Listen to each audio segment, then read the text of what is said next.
El mercado de valores canaliza los recursos financieros hacia las actividades productivas a través de la negociación de valores. Para conocer cómo se desarrolla y cómo ha evolucionado este mercado en Ecuador, recibimos al gerente general de la Bolsa de Valores de Quito. Si eres el callado de tus amigos porque no sabes de lo que están hablando, no dejes para mañana lo que puedes saber now. Empezamos. Hola a todos, bienvenidos a una edición más del podcast de Forbes Ecuador. En esta ocasión doy la bienvenida a César Robalino Aguirre, gerente general de la Bolsa de Valores de Quito. Es un gusto contar con usted, César, aquí en este estudio. Muchísimas gracias por la invitación y a las órdenes. Bueno, queremos comenzar con un tema un poco coyuntural que ahorita está sucediendo aquí en Ecuador. Quisiéramos conocer un poco sobre la postura que tiene la Bolsa de Valores de Quito acerca de la sentencia que emitió la Corte Constitucional sobre esos 22 millones en bonos del Estado. A ver, te puedo dar un poquito de resumen. Este es un proceso judicial que se llevó a cabo de lo que hemos averiguado y lo que conocemos ya públicamente en la provincia de Los Ríos a través de dos sentencias en primera y segunda instancia que instruyen, ¿sí?, una devolución de unas tierras a unos dueños, ¿sí?, y adicionalmente una dación en pago de unos bonos para resarcir todo el proceso de confiscación que hicieron de algunas tierras en la provincia del Guayas. Estos bonos, sí, fueron recibidos por unos beneficiarios y estos bonos fueron vendidos en el mercado de valores. Y el tema es que estos bonos fueron comprados por otros terceros de buena fe, a quienes este fallo de la Corte Constitucional, el cual tiene dos conclusiones importantes. La primera es recuperar los bonos, recuperar los valores, y segundo, hacer una anulación de la dación en pago. La primera, para nosotros, nuestra posición es que tienen que ir directamente con los beneficiarios originales de esos bonos en dación en pago, ¿sí?, que son unos señores Bucarán. El segundo, tú no puedes anular una transacción del mercado bursátil. Sí, en el Pierde concepto, confiabilidad, ¿no? No, por eso digo, pero primero no puedes anular porque ese concepto, los conceptos de las transacciones bursátiles son en firme. Okay. ¿Sí? Son transacciones que se entregan títulos y se entregan valores. Y cambian de propietarios los títulos, ¿sí? Entonces, claro, el hecho de que este tema, la decisión de la Corte sea anular una transacción, afecta a los terceros de buena fe que compraron esos bonos desde inicio hasta marzo de este año. Entonces, estás afectando la propiedad de un tercero que compró en el mercado de valores unos bonos que se pueden negociar, ¿sí? Claro.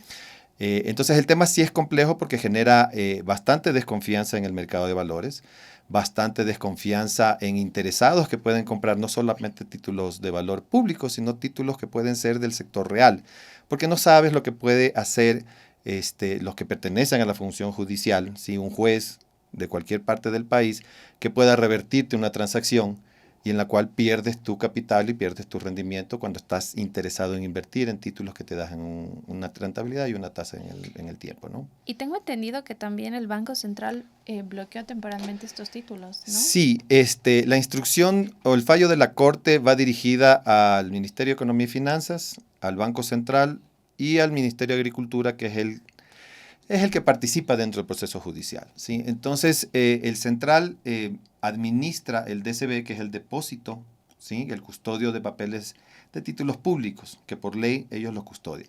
Entonces, el central lo que ha hecho es bloquear esos bonos para evitar que esos bonos se sigan vendiendo en el mercado de valores para poder de alguna forma cumplir, ¿sí?, con la instrucción y el fallo de la Corte de anular la transacción y reversar y quedarse con los bonos, ¿sí?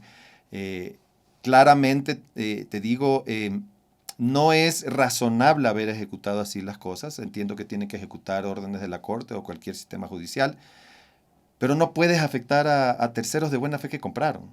Claro. ¿Sí? De lo que entendemos, ese proceso va a seguir hasta que entiendo que la Corte debería hacer una ampliación de su fallo.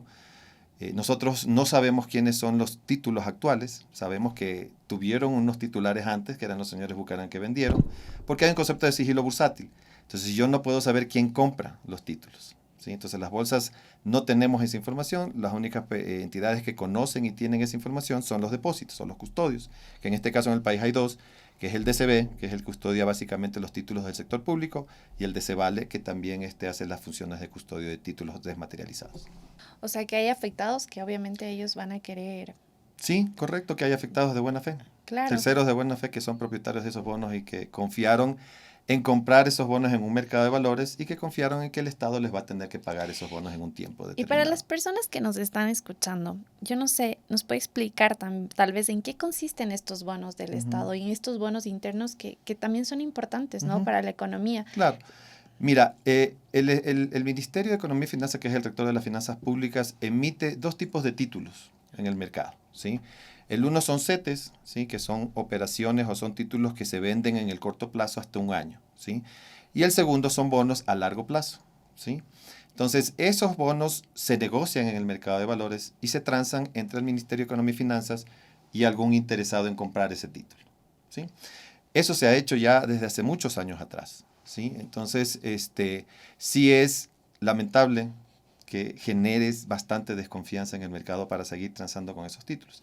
El ministerio vende en mercado primario a alguien que desea comprarle y si esa persona que compró en mercado primario necesita liquidez, lo puede vender en un mercado secundario con el descuento respectivo que aplica en el tiempo de plazo que tiene el título, ¿no? Entonces, sí es un tema bastante complicado, bastante complicado. Y para, por ejemplo, el Estado, estos bonos también significan una fuente de financiamiento, ¿no? Por supuesto. Y si pierden desconfianza en algo así. Se puede complicar, ¿sí? Entiendo.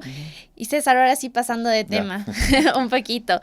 Ahora sí, ya saliéndonos un poco de esta coyuntura, ¿cómo se desarrolla el mercado? ¿Cómo se ha ido desarrollando el mercado bursátil en lo que va del año? ¿Cuáles han sido esos principales indicadores que ustedes tienen al momento? Ya. Mira, te voy a dar un poquito de antecedentes desde el 2019 hasta el 2022. El crecimiento del mercado de valores en volúmenes de transacción fue creciendo sustancialmente, importantemente. El año pasado, en el 2023, llegamos a casi 13.700 millones de dólares de volúmenes transados en todos los títulos que se pueden transar en el mercado de valores. Eso corresponde a 1% menos, ¿sí?, de volumen versus el 2022.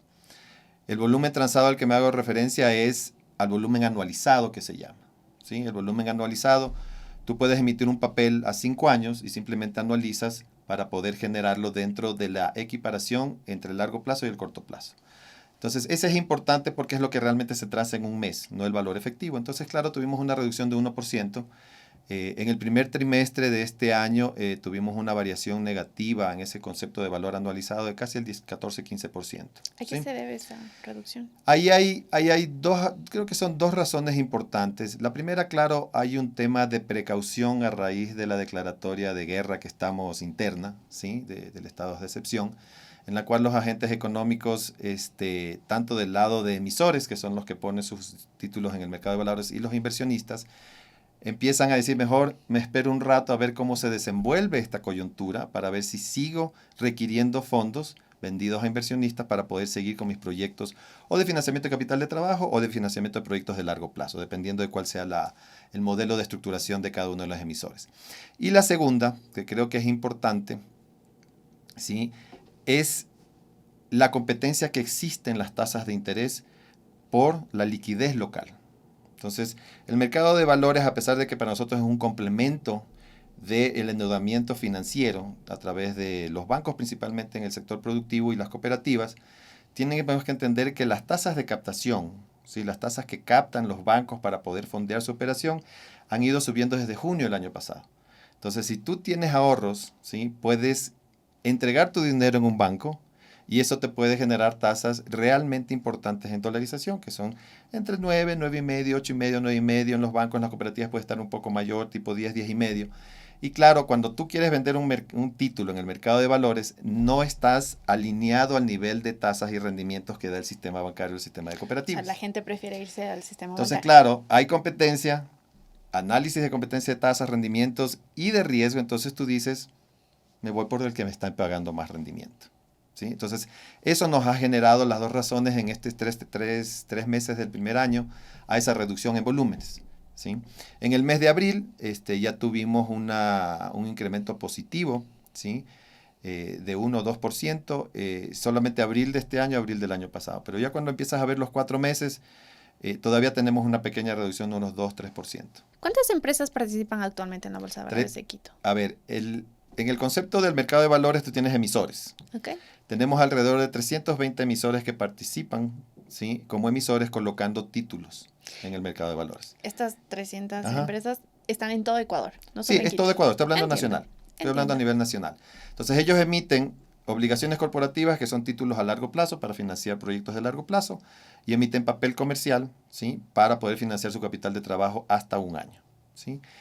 También hay títulos que se llaman titularizaciones, ¿sí? Titularizaciones son parecidas a las obligaciones corporativas que son de largo plazo.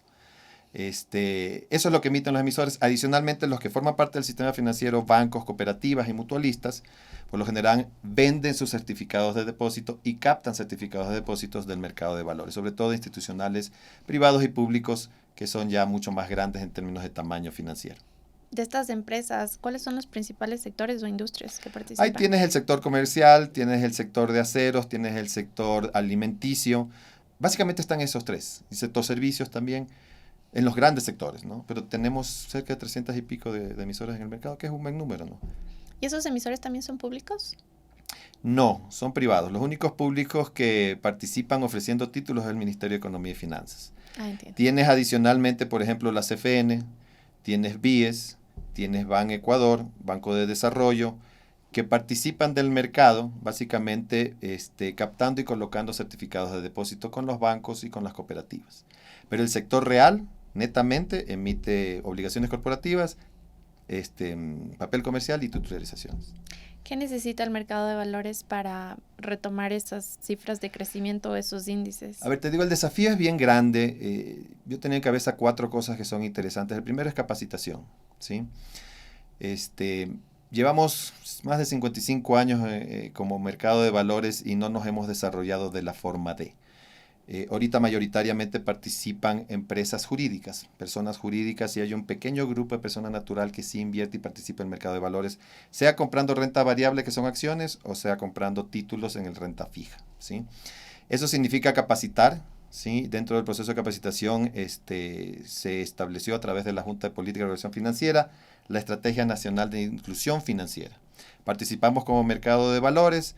¿Para qué? Para que el proceso de capacitación venga desde el colegio, sin el concepto de educación financiera, de educación bursátil, para que desde chico empecemos a capacitarnos para poder entender que tenemos no solo unas 2 o 3 alternativas, sino tenemos unas alternativas adicionales para poder generar inversión o ahorro, ¿sí?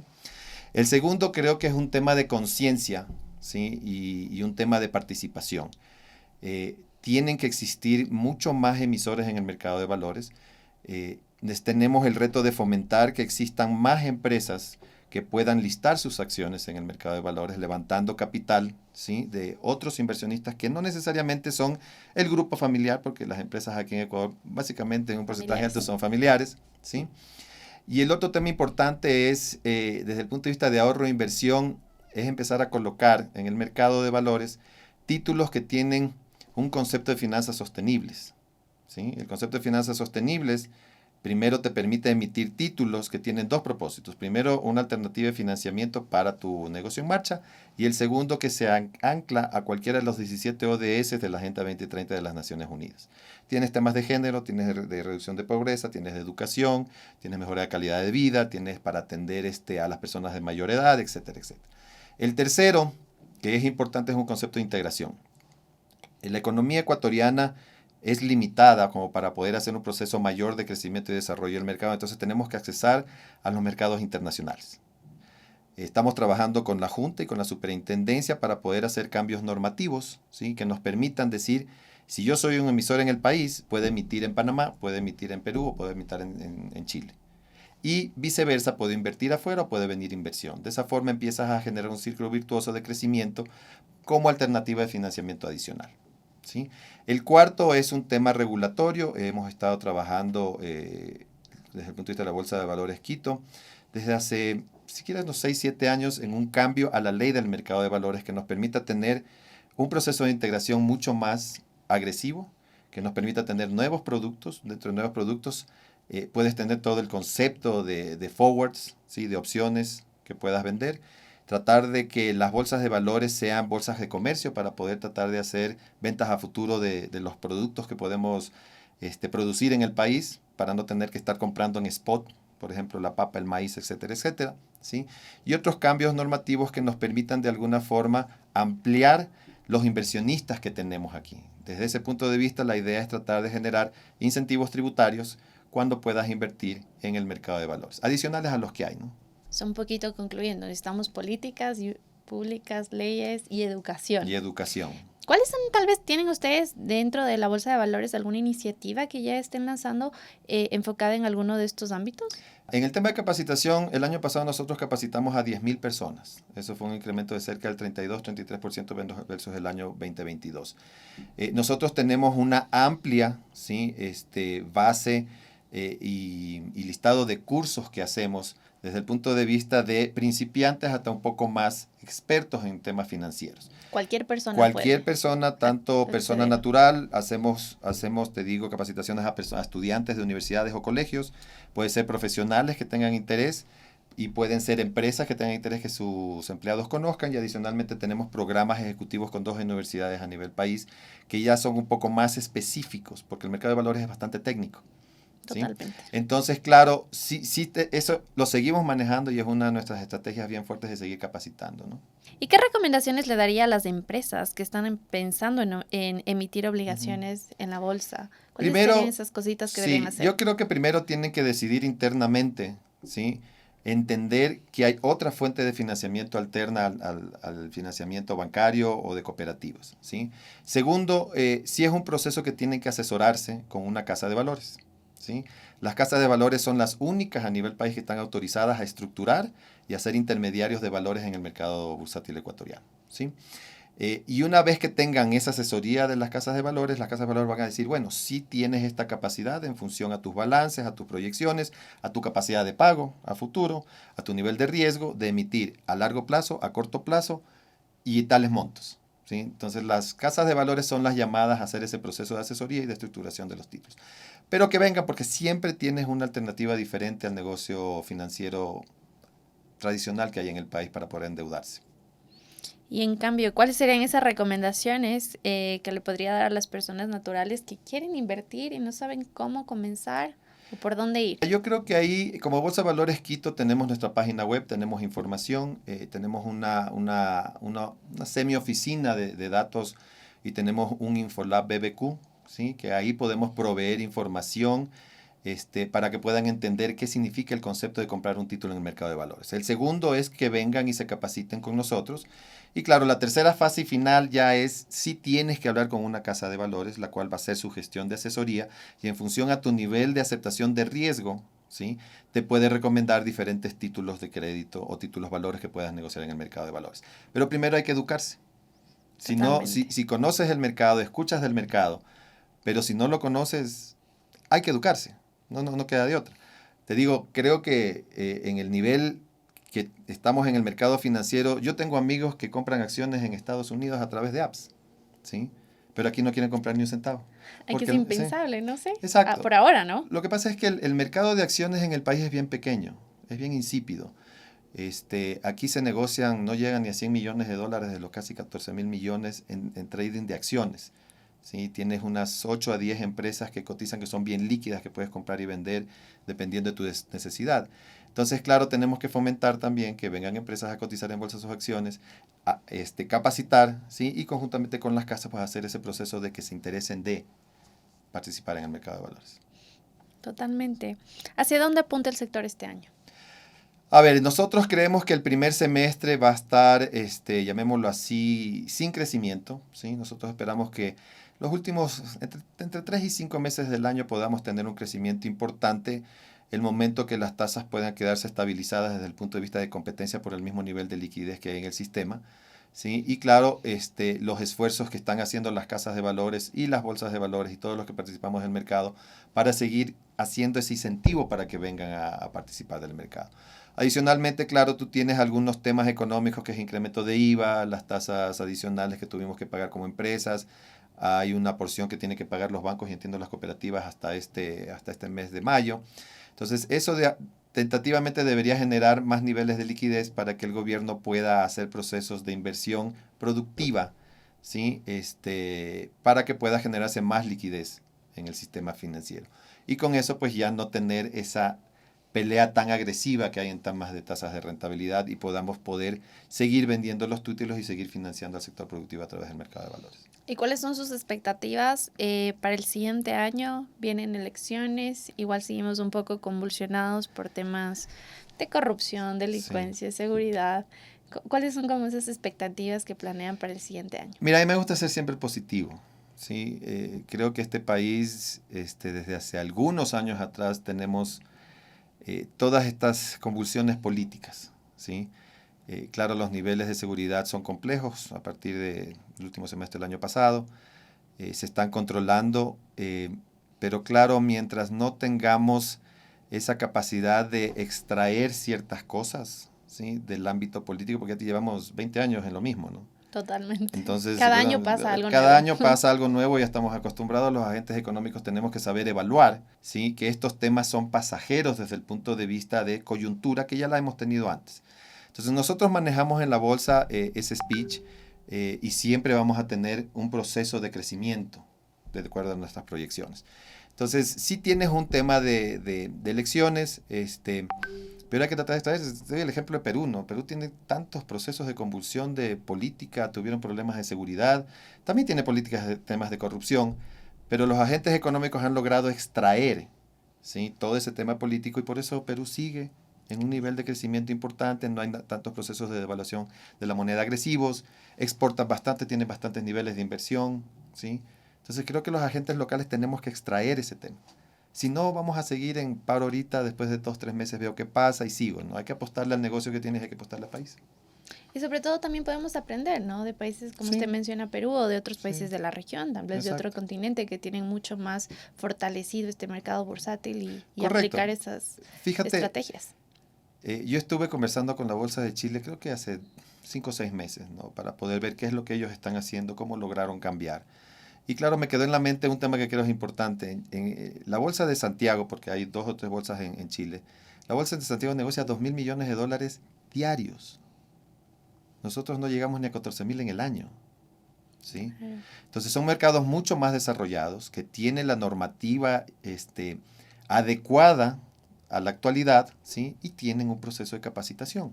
La gente se capacita para poder ingresar en el mercado de valores, a ser inversionista y hacer ahorros. Entonces, o sea, es que también hay que verlo como algo positivo, ¿no? Porque las personas en general, o sea, sean naturales o jurídicas, y hablando de las naturales, no tenemos, ¿no? Esa cultura de ahorro, de inclusión financiera, de educación financiera. Entonces, nos falta también en Ecuador. Exacto. Tú lo que manejas, te digo, y espero que lo ponga así, desde el colegio, universidad, y simplemente tienes tu cuenta, tienes tu tarjeta de débito, tienes tu tarjeta de crédito, ¿sí? Y claro, los procesos de ahorro los vas dejando a futuro. Tú tienes un proceso de ahorro teóricamente para tu jubilación en el IES, ¿sí? Y hay algunas personas, empresarios o no, o personas que trabajan, que sí tienen sus planes de jubilación a través de las administradoras de fondos, ¿sí? Pero eso no es el común de la población. Entonces tienes que aprender a ahorrar, porque si no, cuando te toque jubilarte, ¿de qué vas a vivir? ¿Sí? Entonces hay que entender los procesos de ahorro que tiene que ser de largo plazo, los ahorros de corto plazo que pueden generar rentabilidad a través de títulos en el mercado de valores o en bancos o en cooperativas o mutualistas, ¿sí? Pero eso para mí es un tema de capacitación y es un tema de estar consciente que siempre hay otra alternativa que la normal y que la que siempre hemos estado acostumbrados de ver a nuestros padres, ¿sí? Totalmente. Muchísimas gracias, César, por estar aquí. Ha sido un gusto poder compartir este tiempo que se nos queda corto. Sí, y además es un tema que podríamos irnos de largo, pero le quería agradecer mucho por estar aquí hoy. Con gusto y muchas gracias por invitarme. ¿Sí? Gracias. Ahora ya sabes de lo que todos están hablando. Esto fue Forbes Now, en el podcast de Forbes Ecuador.